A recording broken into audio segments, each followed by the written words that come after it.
आज का पाठ भजन संहिता 3 है। आज का पाठ दाऊद के दुखों और क्लेशों की पृष्ठभूमि पर आधारित है, जिन्होंने यह भजन लिखा था।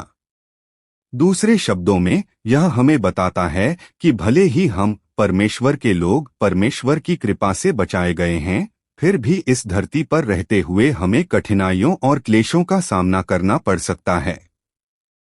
यह उस दृष्टिकोण को दर्शाता है जो परमेश्वर के लोगों को ऐसे समय में अपनाना चाहिए। दूसरे शब्दों में, परमेश्वर के लोगों को ऐसी कठिनाइयों और क्लेशों के बीच इस विश्वास और आश्वासन के साथ आगे बढ़ना चाहिए कि केवल प्रभु परमेश्वर ही मेरी ढाल, मेरी महिमा और मेरे सिर को ऊंचा करने वाला है। उन्हें इस विश्वास और आश्वासन के साथ आगे बढ़ना चाहिए कि परमेश्वर उनकी पुकार अवश्य सुनेंगे और उनका उत्तर देंगे। उन्हें भय में नहीं, बल्कि शांति और साहस के साथ आगे बढ़ना चाहिए। उन्हें इस विश्वास और आश्वासन के साथ आगे बढ़ना चाहिए कि परमेश्वर अब भी उनकी सहायता करेंगे और उन्हें अवश्य बचाएंगे, जैसे उन्होंने अतीत में उनकी सहायता की और उन्हें बचाया था। उन्हें इस विश्वास और आश्वासन के साथ आगे बढ़ना चाहिए कि उनकी सारी परिस्थितियां परमेश्वर के हाथों में हैं, और इस विश्वास और आश्वासन के साथ कि परमेश्वर अपने लोगों को जरूर आशीष देगा। तो वह विशेष रूप से क्या कहता है? आज हम इस पर विचार करेंगे और उसकी कृपा के बारे में बताएंगे। सबसे पहले आज का अंश हमें बताता है कि भले ही परमेश्वर के लोगों को उसकी कृपा से बचाया गया है, फिर भी उन्हें इस धरती पर रहते हुए कठिनाइयों और क्लेशों का सामना करना पड़ सकता है। आज का पाठ भजन संहिता 3:1-2 कहता है, हे प्रभु, मेरे कितने ही विरोधी हैं, कितने ही लोग मेरे विरुद्ध उठते हैं। बहुत से लोग मेरे विषय में कहते हैं, परमेश्वर की ओर से कोई सहायता नहीं। सेला। हे प्रभु, मेरे कितने ही विरोधी हैं, कितने ही लोग मेरे विरुद्ध उठते हैं। यहाँ मैं शब्द निश्चित रूप से दाऊद को संदर्भित करता है, लेकिन यह पर्यायवाची के माध्यम से परमेश्वर के सभी लोगों का भी प्रतिनिधित्व करता है। इसके अलावा यहाँ विरोधी शब्द का अर्थ दर्द, विपत्ति, कठिनाई और प्रतिद्वंद्वी है। इसके अलावा यहाँ कैसे शब्द दाऊद की अपनी अपरिहार्य पीड़ा, कठिनाई और दर्द के कारण उसकी निराशा और विलाप को व्यक्त करता है। दूसरे शब्दों में, ये आयतें दाऊद को अपने अपरिहार्य दुख और पीड़ा के बीच विलाप और शिकायत करते हुए परमेश्वर के पास जाते हुए दिखाती हैं। यह स्थिति क्या है? जैसा कि शीर्षक से पता चलता है, यह स्थिति अबशालोम के विद्रोह के समय की है। जैसा कि 2 शमूएल अध्याय 15 और 16 में देखा जा सकता है, ऐसा प्रतीत होता है कि दाऊद खतरे में था और अपने वफादार आदमियों के साथ भाग रहा था। 2 शमूएल अध्याय 15 पद 12 से 14। जब बलिदान चढ़ाया जा रहा था, तब अबशालोम ने अपने नगर गिलोह से दाऊद के सलाहकार गिलोई अहीतोपेल को बुलवाया। विद्रोह बढ़ता गया और बहुत से लोग अबशालोम के साथ हो लिए। एक दूत दाऊद के पास आया और बोला, सब इस्राएलियों का मन अबशालोम के साथ है। तब दाऊद ने यरूशलेम में अपने सब सेवकों से कहा, उठो, हम भाग चलें, नहीं तो हम में से एक भी अबशालोम से बच नहीं पाएगा। आओ, हम जल्दी करें, नहीं तो वह हमें पकड़ लेगा, हमें हानि पहुंचाएगा और तलवार लेकर नगर पर आक्रमण करेगा। सब इस्राएलियों का मन अबशालोम के विरुद्ध हो गया है। वर्तमान स्थिति ऐसी है कि दाऊद के सभी विश्वस्त मित्रों ने उसे धोखा दिया है और अबशालोम के साथ हो गए हैं। उसके कई करीबी सेवकों ने उसे छोड़ दिया है और अब विद्रोही अबशालोम का साथ दे रहे हैं। इसके अलावा अधिकांश इस्राएलियों ने भी उससे मुंह मोड़ लिया है। दाऊद के दृष्टिकोण से वह अत्यधिक तनाव, क्रोध और हताशा की स्थिति में है, जिससे उसके लिए सोना असंभव हो गया है। इसी स्थिति में दाऊद परमेश्वर के पास जाता है, विलाप करता है और उससे विनती करता है। फिर वह इस स्थिति का वर्णन इस प्रकार करता है। बहुत से लोग मेरे बारे में कहते हैं, परमेश्वर की ओर से कोई सहायता नहीं है। बहुत से संभवतः विद्रोही अबशालोम और उसके अनुयायियों को संदर्भित करता है।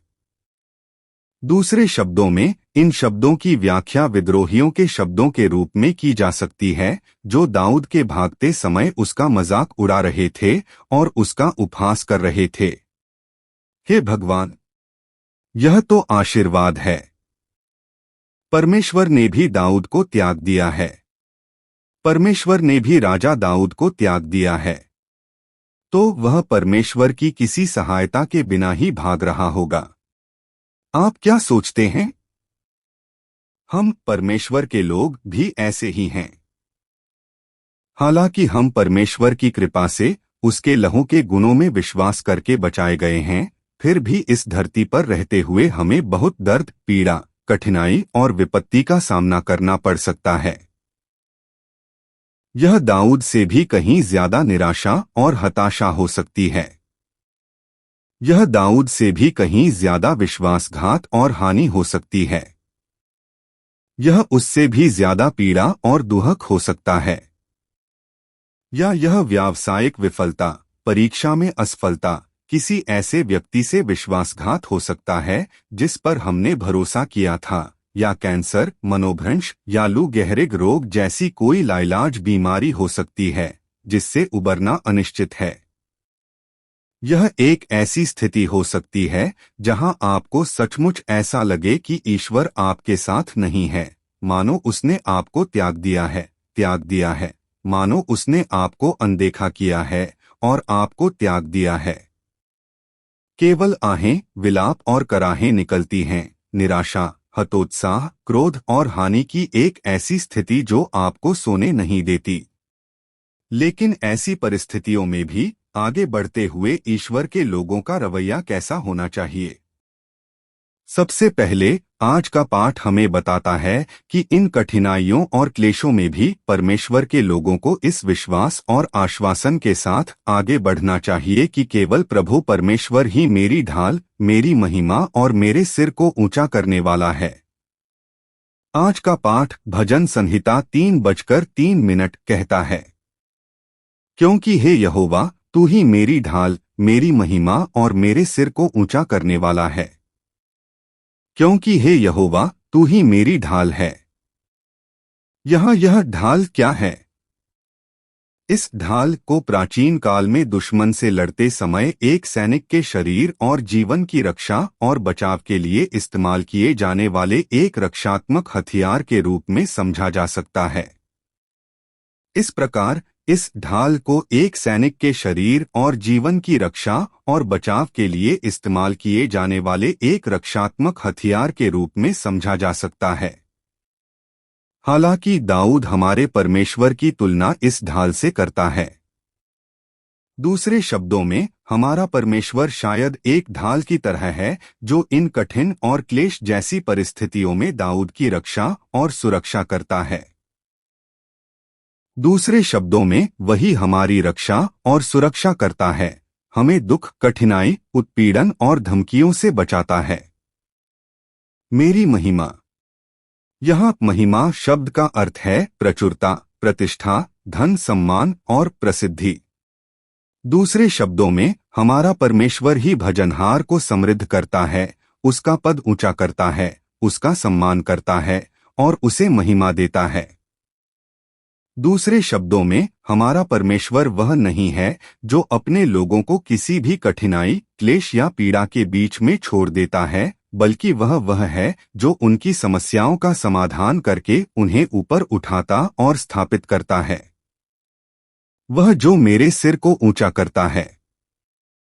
यहाँ हम देख सकते हैं कि इस बाइबल में मेरे सिर को ऊंचा करता है वाक्यांश का प्रयोग विभिन्न अर्थों में किया गया है।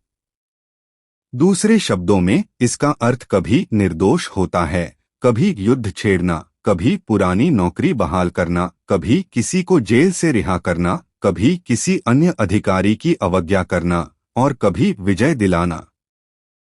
दूसरे शब्दों में, आज के पाठ में इसका प्रयोग विजय दिलाना के अर्थ में किया गया है, जो दर्शाता है कि परमेश्वर ही वह है जो हमारी सहायता करता है और हमें विजयी बनाने के लिए कार्य करता है।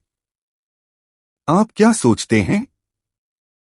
चाहे हम परमेश्वर के लोग इस धरती पर रहते हुए किसी भी पीड़ा, कष्ट या क्लेश का सामना करें, हमें इस विश्वास और आश्वासन के साथ आगे बढ़ना चाहिए कि केवल प्रभु परमेश्वर ही हमारी ढाल, हमारी महिमा और हमारा सिर ऊंचा करने वाले हैं। दूसरा, यह हमें बताता है कि परमेश्वर के लोगों को इस विश्वास और आश्वासन के साथ आगे बढ़ना चाहिए कि परमेश्वर उनकी पुकार जरूर सुनेंगे और उनका उत्तर देंगे। आज का पाठ भजन संहिता 3:04 कहता है, मैंने अपनी आवाज से यहोवा को पुकारा और उसने अपने पवित्र पर्वत सेला से मुझे उत्तर दिया।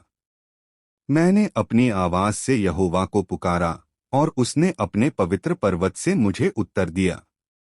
यहाँ पवित्र पर्वत का अर्थ पवित्र पर्वत है। हालांकि यह मुख्य रूप से सिय्योन पर्वत को संदर्भित करता है, जहाँ परमेश्वर का मंदिर स्थित है। यह अंततः परमेश्वर के राज्य को संदर्भित करता है। दूसरे शब्दों में, परमेश्वर ही वह है जो अपने लोगों को जब भी वे उसके राज्य में पुकारेंगे, उत्तर अवश्य देगा।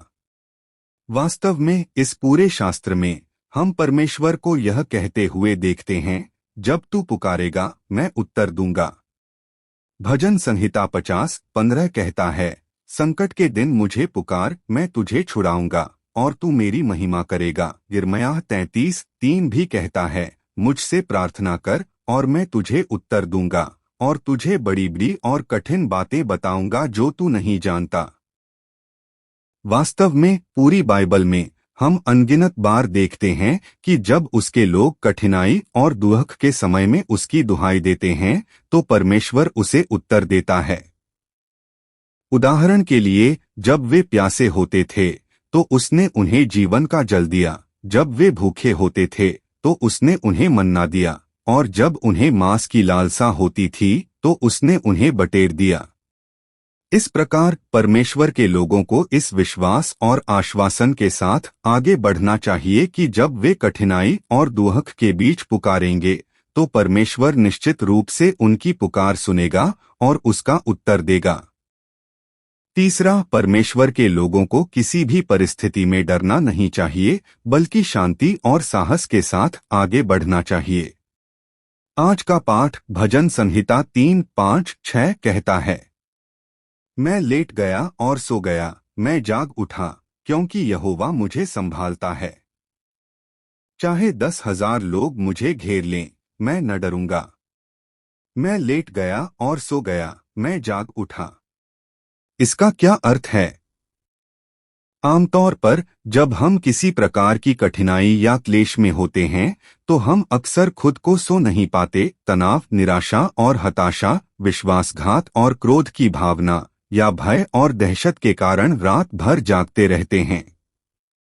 जैसे ही हम अपनी आंखें बंद करते हैं, उस स्थिति के विचार मन में आते हैं जो हमें सोने से रोकते हैं।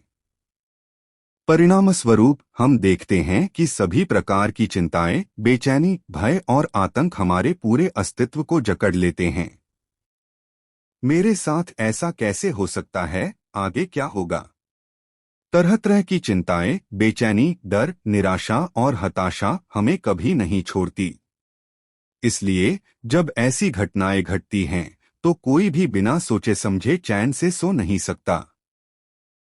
फिर भी दाऊद ने इतने भारी दुख और क्लेश के बीच होने के बावजूद घोषणा की, मैं लेट गया और सो गया और मैं जाग गया। मैं लेट गया और सो गया और मैं जाग गया। शायद इतने भारी दुख और क्लेश के बीच भी दाऊद किसी भी चिंता या परेशानी से मुक्त होकर चैन से सो पाया। हालांकि यह वाक्य भूतकाल की घटना को व्यक्त करने के लिए पूर्ण काल का प्रयोग करते हुए भविष्य के आश्वासन को व्यक्त करने वाले एक भविष्य सूचक पूर्ण काल के रूप में भी देखा जा सकता है।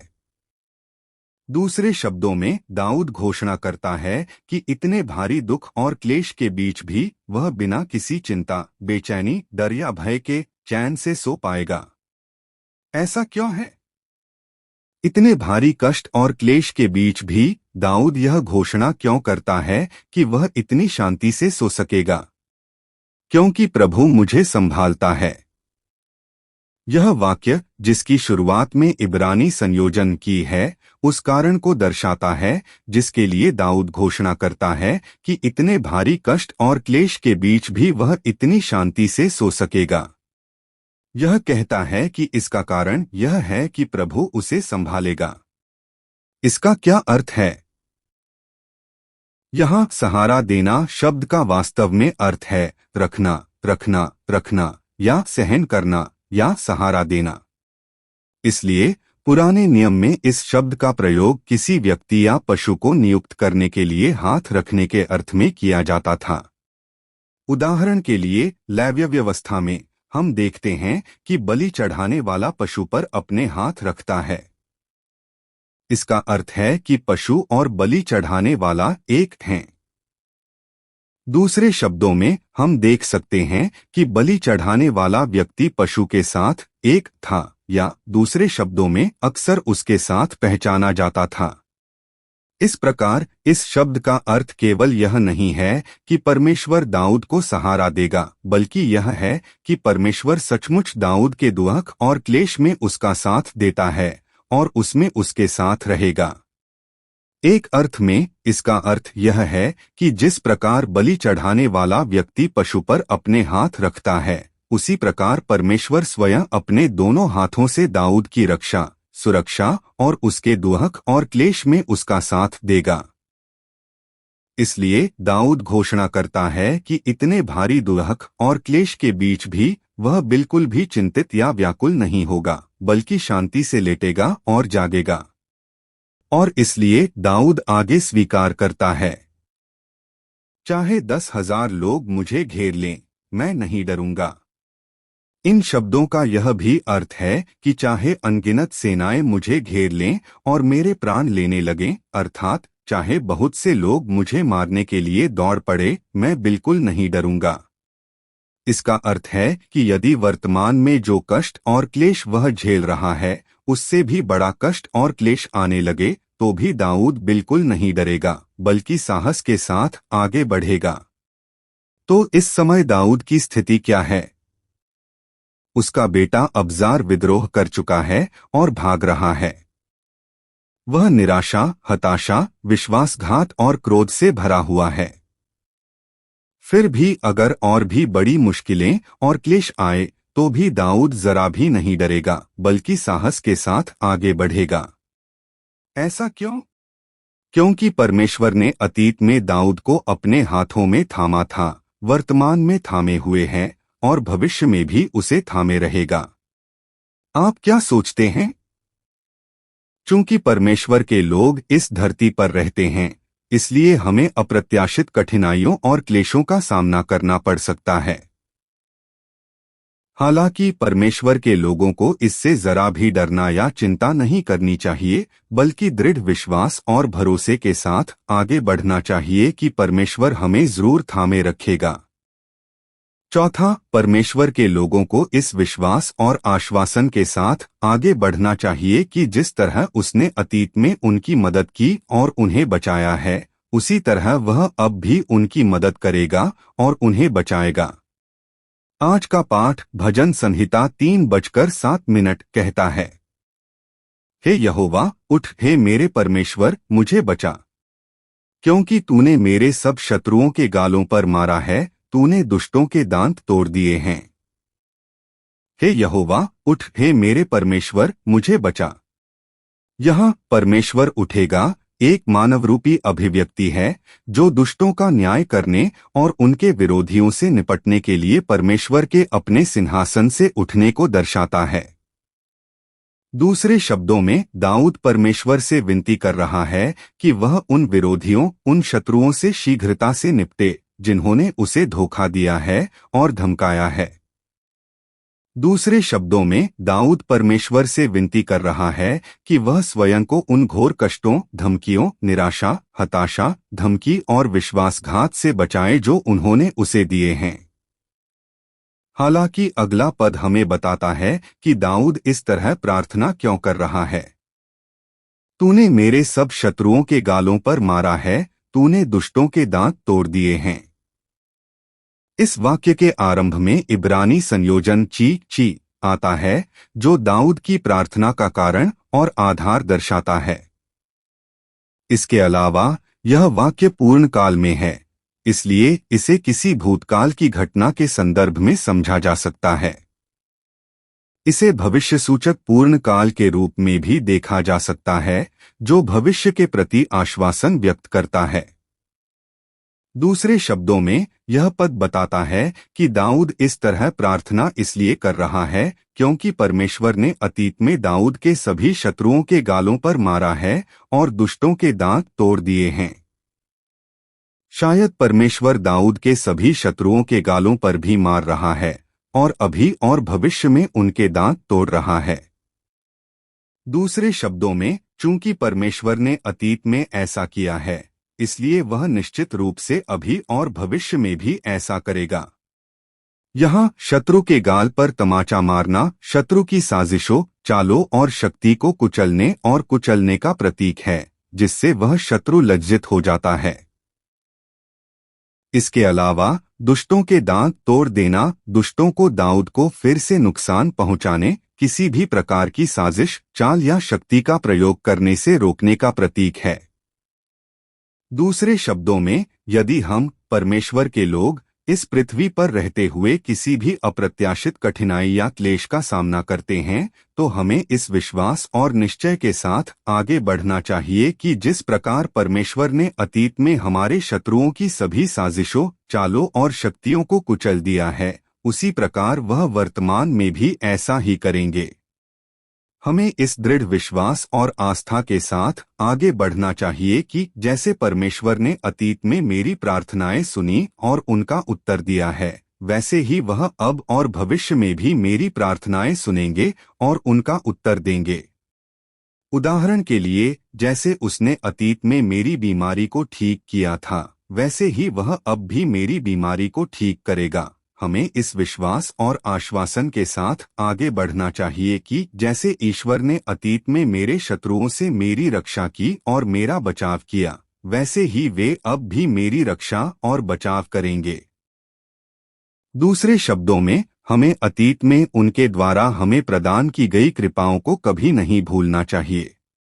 उन कृपाओं को देखते हुए हमें इस विश्वास और आश्वासन के साथ आगे बढ़ना चाहिए कि ईश्वर अब भी मुझ पर कृपा अवश्य करेंगे। अंततः परमेश्वर के लोगों को न केवल यह विश्वास और आश्वासन होना चाहिए कि उनकी सभी परिस्थितियां परमेश्वर के हाथों में हैं, बल्कि यह भी कि परमेश्वर ही वह हैं जो निश्चित रूप से अपने लोगों को आशीर्वाद देंगे। आज का पाठ भजन संहिता 3:08 कहता है, उद्धार यहोवा का है, तेरा आशीर्वाद तेरी प्रजा सेला पर बना रहे। उद्धार यहोवा का है।